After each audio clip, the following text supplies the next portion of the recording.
পেহেলগামে বন্দুক হামলাকে কেন্দ্র করে ভারত পাকিস্তানের উত্তেজনা গেল ৭ মে সামরিক সংঘর্ষের রূপ নেয়।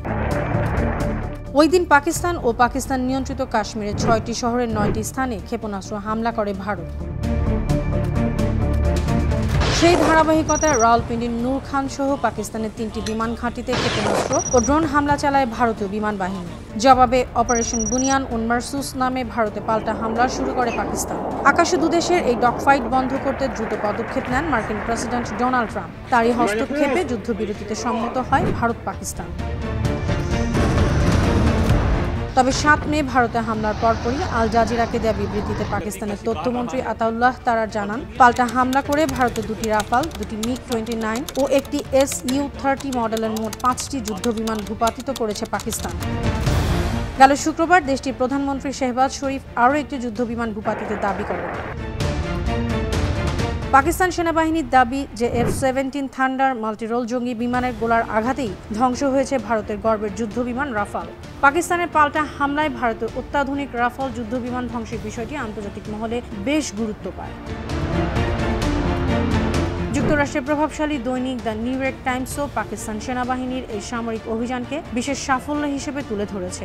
স্থানীয় সময় শুক্রবার প্রকাশিত fighting India helps review the Pakistan military's popularity শিরোনামের ওই প্রতিবেদনে বলা হয়, পাকিস্তান বছরের পর বছর ধরে রাজনৈতিক ও অর্থনৈতিক সংকটে জর্জরিত।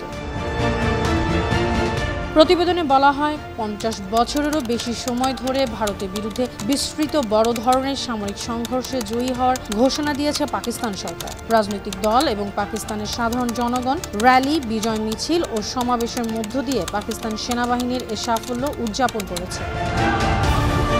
অপারেশন বুনিয়ান উন মারসুসের প্রশংসা করে প্রতিবেদনে বলা হয়, বিশ্লেষকদের দৃষ্টিতে ভারত পাকিস্তানের ৪ দিনের সংঘর্ষ ছিল ড্রয়ের কাছাকাছি। পাকিস্তানের বেশ ক্ষতি হয়েছে। তবে পাকিস্তান শুধু শক্ত প্রতিক্রিয়া জানায়নি, বরং একটি বড় অর্থনৈতিক শক্তির সঙ্গে সমানে সমানে মোকাবিলা করেছে। প্রতিবেদনে বলা হয়, যুদ্ধে ভারতকে পরাজিত করায় পাকিস্তানের অভ্যন্তরীণ সংকটের মাঝেও সেনাবাহিনীর প্রতি জনগণের আস্থা ও জাতীয় আত্মবিশ্বাস ফিরে এসেছে।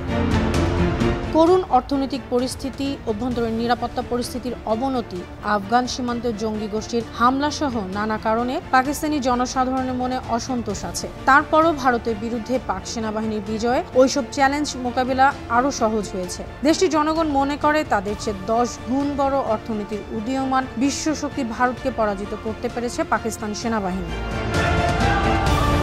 প্রভাবশালী মার্কিন এই সংবাদ মাধ্যমটির প্রতিবেদনে পাকিস্তানের সেনাপ্রধান জেনারেল আসিম মুনিরকে জাতীয় রক্ষক আখ্যা দেওয়া হয়েছে। বলা হয়েছে, এই সাফল্যের পর দেশের রাজনৈতিক দল ও সাধারণ মানুষের কাছে সেনাবাহিনীর প্রতি ব্যাপক সমর্থন প্রকাশ পেয়েছে। আন্তর্জাতিক ডেস্ক, বানো টিভি।